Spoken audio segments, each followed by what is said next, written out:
बात करेंगे कि मईशत दरहम बरहम हो गई, बरामदात कम हो गई, रुपए की बेकदरी जारी है, ज़र मुबादला के ज़खायर अर्श से फर्श पर आ गए हैं। अगर कुछ बड़ा है तो सिर्फ महंगाई। शहबाज सरकार की सालाना कारकर्दगी में अदाद शुमार मुंह चढ़ा रहे हैं। रिलीफ का नारा लगाया मगर दी सिर्फ तकलीफ। पीडीएम हुकूमत का एक साल मुआशी तंजिली, रुपए की बेकदरी और बढ़ती महंगाई के सिवा कुछ नहीं। 9 अप्रैल 2022 ज़र मुबादला के ज़खायर 17 अरब डॉलर थे। 6 अप्रैल 2023 तक ये ज़खायर 9 अरब डॉलर तक महदूद हो गए। गुज़श्ता बरस स्टेट बैंक के पास 10 अरब डॉलर के माली ज़खायर थे, जिसमें अब 4 अरब डॉलर बचे हैं। रुपए के मुकाबले में डॉलर 284 रुपए 65 पैसे हो गया। रवां साल रुपए की कदर में 98 रुपए 35 पैसे की कमी आई। तरसीलात ज़र में 2 अरब डॉलर की कमी आई। बरामदात में 10% कमी हुई। गैर मुल्की सरमायाकारी में 40.4% से जायद की कमी हुई। सनतों की पैदावार में 7.9% की कमी हुई। अप्रैल 2022 में महंगाई की शरह 12.7% थी। मार्च 2023 में महंगाई की शरह 35.4% रिकॉर्ड की गई। एक साल में महंगाई की शरह में 22.7% का इजाफा हुआ। मुख्तसर ये कि उल्टी हो गई सब तदबीरें, कुछ न हुकूमत ने काम किया, पीडीएम ने महज अवाम का काम तमाम किया।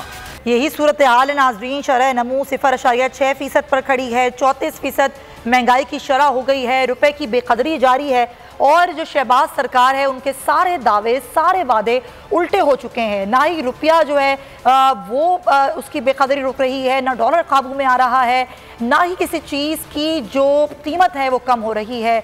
मईशत को संभालने के दावे धरे के धरे रह गए हैं। इसाक़दार बार बार ये दावा करते हैं कि हम जल्द ही IMF से मुआहदा कर लेंगे, स्टाफ लेवल मुआहदा हो जाएगा।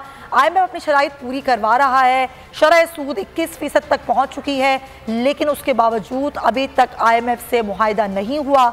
ज़र मुबादला के ज़खायर रोज़ बरोज़ कम हो रहे हैं। अगर हम एक साल की बात करें, एक साल हो गया है हुकूमत को आए हुए, लेकिन एक साल में महंगाई की तबाहाल सूरत हाल है। महंगाई जो कि हम देख रहे हैं कि अप्रैल 2023 तक जो ज़खायर हैं वो अब 9 अरब डॉलर हो गए हैं, लेकिन पिछले साल अप्रैल में ये 17 अरब डॉलर थे। रुपए की कदर में 98 रुपए 35 पैसे तक की कमी आ चुकी है। देख रहे हैं हम रोज़ाना रुपए की कदर में जो है वो कमी आ रही है। महंगाई बढ़ रही है। पेट्रोल हो, गैस हो, चाहे वो किसी भी चीज़ की कीमत हो, वो आसमान से बातें कर रही है। 34% महंगाई की शरह पे हम खड़े हुए हैं। एक साल पहले ये शरह कम थी, पहले 13% पर थी, बढ़ते बढ़ते 21% पर हुई। आज 34% से ज़ायद जो है वो महंगाई की शरह है। शरह नमू जो है वो 0.6% पर आ गई है। यही शरह नमू पहले 6% पर थी और इससे पहले भी हमने देखा कि ये सूरत हाल कंट्रोल करने के दावे और वादे हुकूमत के अब तक पूरे ना हो सके हैं। इसी पर हम बात करेंगे। माहिर माशियात डॉक्टर शाहिद हसन सिद्दीकी साहब हमारे साथ मौजूद। डॉक्टर साहब बहुत शुक्रिया। हमेशा आप ये कहते रहे, बात आपने जब भी की कि ये जानबूझ के किया गया, ये जो सूरत हाल मुल्क की इस वक्त हुई है मईशत की, ये जानबूझ के ऐसी सूरत हाल की गई। इसमें फ़ायदा किसका हो रहा है? देखिए, नुकसान हो रहा है पाकिस्तान की आवाम का, नुकसान हो रहा है पाकिस्तान की मईशत का, रियासत पाकिस्तान का नुकसान हो रहा है, पाकिस्तान की सलामती का खतरात बढ़ रहे हैं पाकिस्तान के जौहरी प्रोग्राम के। और फायदा जो हो रहा है वो अशराफिया का हो रहा है, एलिट्स का हो रहा है, मुल्की अशराफिया का फायदा हो रहा है, बैरूनी अशराफिया का फायदा हो रहा है। वो बदस्तूर मजे कर रहे हैं और अवाम और मईशत कुचले जा रहे हैं। तो ये तो हो रहा है, लेकिन अब ये कंट्रोल कैसे होगा? क्या हम ये समझें कि 1-2 सालों में ये सूरत हाल कंट्रोल होगी, या फिर ये कोई बम बन गया ये महंगाई जो है? आपकी आवाज मुझे क्लियर नहीं है। जी, अब आ रही है आपको मेरी आवाज डॉक्टर साहब? हल्की है, जरा सा जोर से। डॉक्टर साहब, मैं आपसे सवाल ये करना चाह रही हूँ सर कि अब 2-3 साल में आप मईशत को कहाँ देखते हैं? कोई भी आने वाली हुकूमत इस बम को, जो कि बम बन चुका है, कंट्रोल कर पाएगी? देखिए, मईशत इस बुरी तरह तबाह और बर्बाद हो गई है कि मैं सिर्फ अगर आपको ये बताऊं कि 30 जून 2026 यानी अगले 3 वर्षों में हमें 80 अरब डॉलर के कर्जों की अदायगियां करनी है। 80 अरब डॉलर।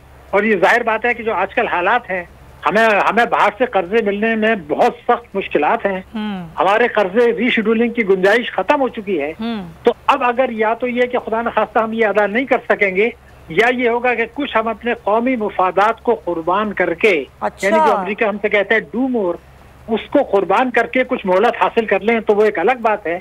लेकिन ये मुफादात की कुर्बानी दिए बगैर मैं समझता हूँ कि हम ये कर्जे अपने वसाइल से अदा करने की सलाहियत नहीं रखते, नंबर एक। नंबर दो, बार इससे भी ज्यादा अहम बात यह है कि जो हमारे रेवेन्यूज होंगे, टैक्स रेवेन्यूज होंगे, उसमें आप सूबों को हिस्सा एनएसटी वार्ड के बाद दे दें, उसके बाद जो रकम बचती है, तो आपने मुल्की कर्जे इतने बढ़ा लिए हैं, शरह सूद को आपने डिस्काउंट रेट को 21% कर दिया है, तो जो कर्जों पर सूद होगा वो भी आप अपने पैसे से अदा नहीं कर सकेंगे। बड़ी मुश्किलात होंगी उन लोगों की जो डिपॉजिट्स रखते हैं कौमी बचत में, बहबूद में, इन्वेस्टमेंट बॉन्ड्स में। और तीसरा खतरा ये है कि अभी हुकूमत ने, स्टेट बैंक ने ये तस्लीम कर लिया कि जी पाकिस्तान में हुंडी हवाले का कारोबार बढ़ा है। स्टेट बैंक ने कहा कि जी इम्पोर्टर्स जो हैं वो अपने पैसे खुद, डॉलर का इंतजाम खुद करें, तो उन्होंने हुंडी हवाले से पैसा भेजा। तो ये तो रिकॉर्ड पर आ गया ना कि आपके रुपए की कदर जो थी वो फरवरी से कोई 178 रुपीज से 285 रुपए पर आ गई। तो आपने तो IMF के हाथ में, वो IMF के अलावा FATF के हाथ में हथियार दिया है कि अगर वो 2024 में ये कार्रवाई शुरू करते हैं कि जी पाकिस्तान में हुंडी हवाले का कारोबार, जो मनी लॉन्ड्रिंग है और टेरर फाइनेंसिंग है, तो वो तो फिर आप उसको खुद अपना इल्जाम तस्लीम कर चुके हैं। तो एक बहुत बड़ा खदशा ये पैदा, बहुत बड़ा खतरा है ये जो सूरत हाल है। बहुत शुक्रिया डॉक्टर शाहिद हसन सिद्दीकी साहब गुफ्तगू करने के लिए। अगर आपको वीडियो पसंद आई है तो लाइक पर क्लिक करें। तो नजर आ रहा है सामने लिखा हुआ है जुल्म मिटने के लिए दो चीजों से मिटेगा भाई।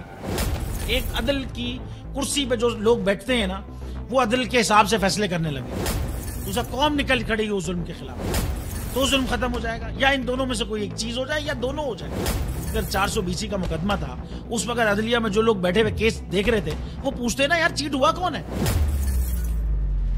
जब उनको दिखता कोई चीट नहीं हुआ केस खत्म कर देते। तो जालिम जुल्म कर ही नहीं पाता। 9 जजेस ने नोट बिफोर किया मेरे केस को यार, 1.5 साल चला। शख्सी जमानत का केस, सेम केस इस्लामाबाद में कर दिया। एक ही इल्जाम पे 2 केस हो नहीं सकते भाई। मतलब 60 दिन का वक्त होता है, 102 दिन के बाद मैं जीत गया, केस भरी हो गया, 102 दिन के बाद अपील फाइल की, एक्सेप्ट कर ली। नहीं करते ना एक्सेप्ट, खत्म हो जाता ना जुल्म यार। भरी अदालत में मुझे बरी कर दिया, फिर पता नहीं क्या हुआ, 2.5 घंटे बाद का नोट बिफोर, मैं नहीं सुनता ये केस। खड़े रहते अपने फैसले पे, मिट जाता जुल्म। अल्लाह ताला ने बिठाया इस इन कुर्सियों पे इनको यार, ये अल्लाह ताला की तरफ से फैसले करने हैं। तो या तो ये फैसले आएंगे, जुल्म मिट जाएगा, या कौम खड़ी हो जाएगी जुल्म के खिलाफ। सुप्रीम कोर्ट के मंसूर अली शाह साहब जस्टिस एक ऑर्डर पास किया उनकी बेंच ने, और उस ऑर्डर के अंदर उन्होंने बड़ा क्लियर बता दिया कि जी बरियत की जो दरखास्तें हैं वो कब कब लगेंगी। उसमें से एक वजह उन्होंने बताई कि जी जब कोई क्राइम ही ना हुआ हो तो बरी कर दें, ताकि अदालतों पे बोझ ना रहे, वो केसेस चलते ना रहे। सुप्रीम कोर्ट ये मिसालें कब बनाएगा, ऐसे लोगों के खिलाफ जो इस तरह की FIR काट रहे हैं, ऐसे ऑफिसर्स, और ऐसे लोग जो इस तरह के केसेस को जजेस चला रहे हैं। रहमत का महीना आ गया है, बख्शिश का सफीना आ गया। होगी मुलाकात उलमाए दीन से, जो देंगे इत्तेहादे बैनुल मसालिकीन का दर्स।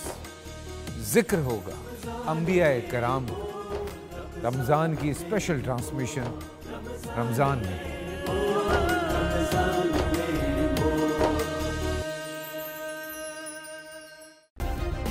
सब्सक्राइब करें और बेल दबाएं ताकि कोई खबर रह न जाए।